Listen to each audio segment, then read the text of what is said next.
네, 김성수 문화평론가 모셨습니다. 안녕하십니까? 안녕하세요. 김성수입니다. 올해 방송계 올해 트렌드는 어떻게 보세요? 뭐 사실 그 여러 가지 그 키워드를 통해 가지고 방송가의 트렌드를 읽어낼 수 있겠는데 네.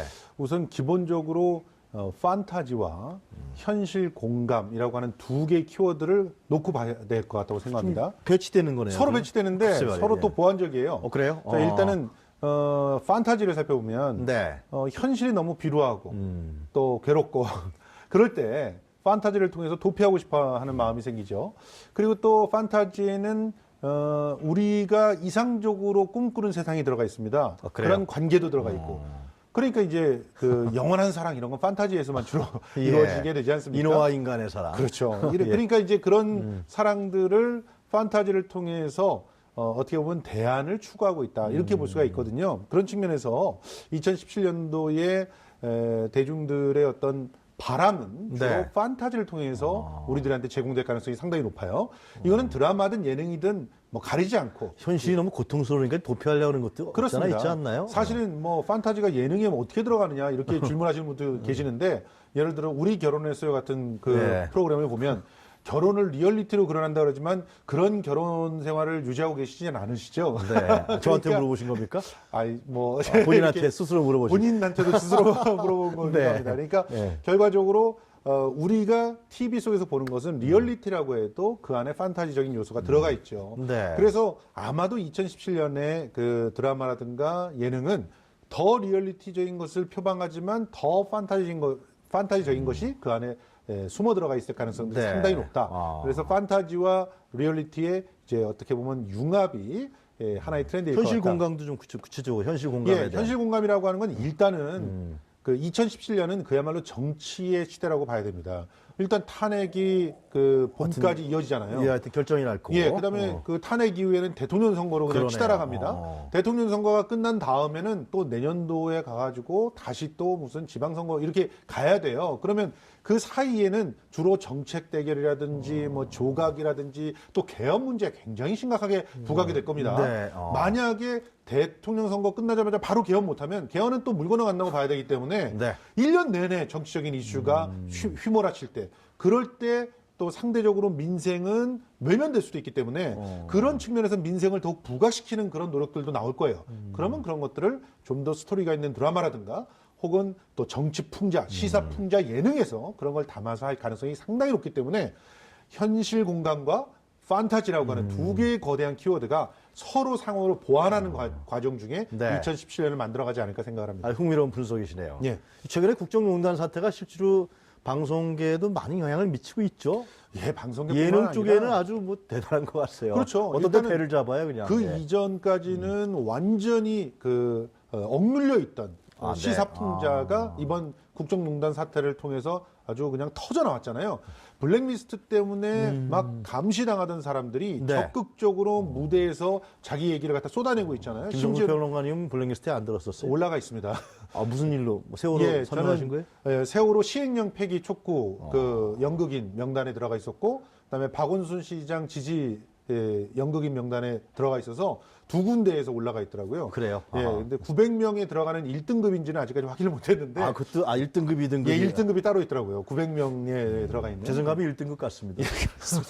어쨌든 그렇게 블랙리스트 같은 그런 판들 때문에 네. 더더욱 억눌려 있었던 그 풍자와 어떤 그 시대에 대한 어떤 날카로운 메시지 이런 것들이 2017년에는 본물 네. 터지듯이 터져나올 것이다 이렇게 보고 있습니다. 네, 하여튼 2017년에 그럼 드라마라든가 예능이라든가 상당히 변화된, 변모된 모습을 기대할 수 있겠네요. 그렇죠. 우리가. 실제로 지금 현재 드라마 같은 경우만 봐도 한쪽에서는 인어 얘기를 다루고 있는 네. 판타지가 하지만 또 한쪽에서는 김사부 같은 김사부고 흥미롭다. 굉장히 우리 사회를 날카롭게 의료라고 하는 걸 통해서 우리 사회의 모순을 날카롭게 지적하는 그런 드라마들이 하고 있잖아요. 네. 그리고 굉장히 사랑을 받고 있고 그런 것들이 결과적으로 2017년의 트렌드를 미리 읽어볼 수 있게 하는 그런 현상이 아닌가 생각합니다. 자, 다른 트레드로요. 혼자족. 예. 요즘에 혼자족에서 혼밥, 또 혼술족. 이게 아주 굉장히 많이 퍼져 나가는 것 같아요. 그렇습니다. 그래서 아마도 이 솔로족들, 싱글족들을 들여다보는 그런 드라마, 그런 예능, 또 심지어는 그런 교양 네. 이런 것들이 문화 콘텐츠들이 다양하게 많아질 거라고 보는데 다만 이제 이런 걸 주목하고 있습니다. 일단 싱글만 가지고는 너무 그 외롭고 쓸쓸한 느낌이 더 많이 드는 거예요. 네. 그러니까 싱글을 들여다보는 거에서 끝나지는 않을 것 같아요.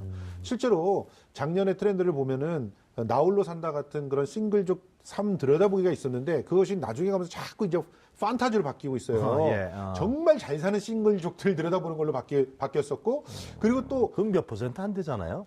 몇 퍼센트 안 되는데 그런 걸 통해 가지고 대리만족을 하게끔 하는 고급 거죠. 대형 아파트에 살면서 예. 그리고 또 이제 어머니의 시각에서 들여다보게 했잖아요. 근데 만약에 아빠의 시각에서 딸을 들여다보면 어떨까요? 네. 뭐 이런 식으로 새로운 인간관계를 놓고 들여다보게끔 하는 이거는 어떻게 보면 관심이고 배려고 단절되어 있는 소통이고 그런데 네. 그런 부분들을 건드리는 그런 컨텐츠들이 늘어날 거라고 보고 그리고 또 음악 예능에서는 두드러지게 복고가 늘어날 겁니다. 근데 복고가요? 복고는 지금까지도 굉장히 큰 힘이었지만 네. 그 복고라고 하는 트렌드가 왜 그 사랑을 받냐면 일단은 정치적인 어떤 대안들을 자꾸 내세워야 되는데 그 대안을 어디서 찾겠어요? 사실은 과거의 경험 속에서부터 찾을 가능성이 높은데 그러면 자꾸 더 과거에 대해서 반추하고 역사 속에서 뭔가를 배우려고 하는 노력들이 많아질 겁니다. 네. 그런 분위기에 더더욱 과거에 좋았던 것을 그리워하는 그런 분위기들이 자극되기 마련이고 그러면 음악 예능에서 특히 복고를 갖다 다루고 있는 그런 형태의 컨텐츠들이 늘어날 것이고 복고는 그 자체로는 매력이 없어요. 촌스러우니까 융합이 되겠죠. 그래서 음악 예능 쪽에서는 융합형 컨텐츠가 이제 싱글이라고 하는 키워드와 함께 얼마나 잘 뒤섞일 것인가 이런 것들도 보셔야 됩니다. 융합이라는 단어가 이제 문화예술계도 아주 깊이 파고드는군요. 그렇습니다. 그 평론가님, 그 핑미 제너레이션에 대해서 좀 설명 좀 해주세요. 예, 사실 대중문화 현상을 읽어낼 때 네. 보통 이제 새로운 세대들의 소비 문화를 갖다 읽어내다 보면 아 내년도나 그 좀 더 이제 중기적인 한 5년 후에 그런 컨텐츠들이 어떻게 될까를 예언을 할 수가 있거든요. 그런데 지금 현재 네. 그 주목받고 있는 세대를 핑미 제너레이션이라고도 하고 또 그 욜로족, 예, 핑미 한다는 핑미라고 하는 것은 나를 이제 이게 처음 핑미 그 자체는 이제 나를 뽑아라라고 하는 얘기잖아요.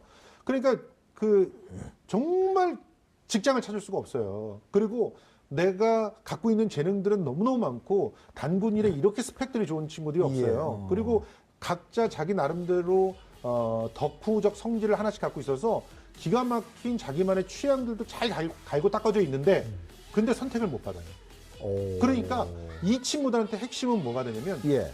핑미가 될 때까지 견디는 거거든요. 하, 그래서 소비 트렌드는 굉장히 합리적이고 또 알뜰하고 그다음에 공유 경제에 능숙해서 서로가 같이 나눠 쓰고 하는 것들에 익숙해져 있는 그런 세대인데 이들은 참여하는 거에 목숨을 걸기 때문에 참여해서 나를 드러내는 그런 프로그램이 있으면 아마도 폭발할 수 있는 그런 상황입니다. 그런 측면에서 2016년 말에도 특히나 이제 여러 예능 프로그램들을 보면은 시청자들이 직접 참여하는 형태가 많았잖아요. 아주 유명 가수하고 시청자들 중에 노래 잘하는 사람하고 엮어가지고 뭔가를 만든다든가 이런 식으로 참여하는 하다못해 내가 뭐라도 찍어가지고 누구를 뽑기라도 해야 되는 그런 참여의 문화들이 더욱더 강화된 프로그램들이 늘어날 것이고요. 네. 또 욜로족이라고 있는데 이 욜로족은 욜로족은 뭡니까? You only live once라는 거예요. 오로지 한 번밖에 못 살아. 그러면 결과적으로 자기를 위해 최선을 다하는 소비 행태를 가지게 되거든요.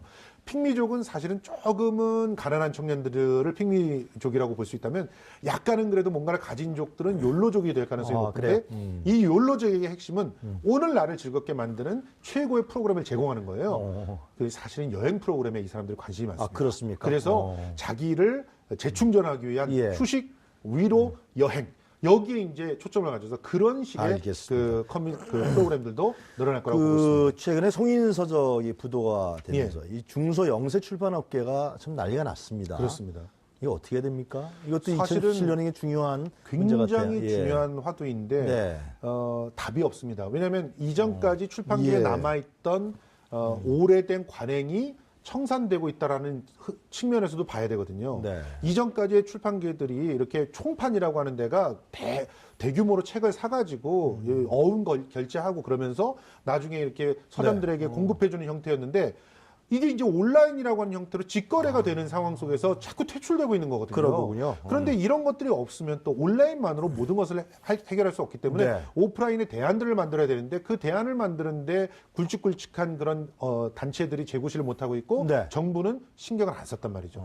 이제 정부에서 좀 더 나서서 정말 책을 제대로 읽게 만들어줄 수 있는 실질적인 대책들을 고민해야 될 때가 아닌가 생각을 합니다. 좀 그 영세 출판사라든가 중소기업 출판사에 대한 뭐 예를 들면 자금 지원이라든가 그렇죠. 뭐 정부 지원책이 나와야겠군요. 어떻게 보면 유통 부분을 획기적으로 개선할 수 있는 정부와 또 단체 주도의 어떤 툴들을 알겠습니다. 만들어야 될 필요가 있습니다. 잘 알겠습니다. 오늘 말씀 잘 들었습니다. 감사합니다. 고맙습니다. 네, 지금까지 김성수 평론가였습니다.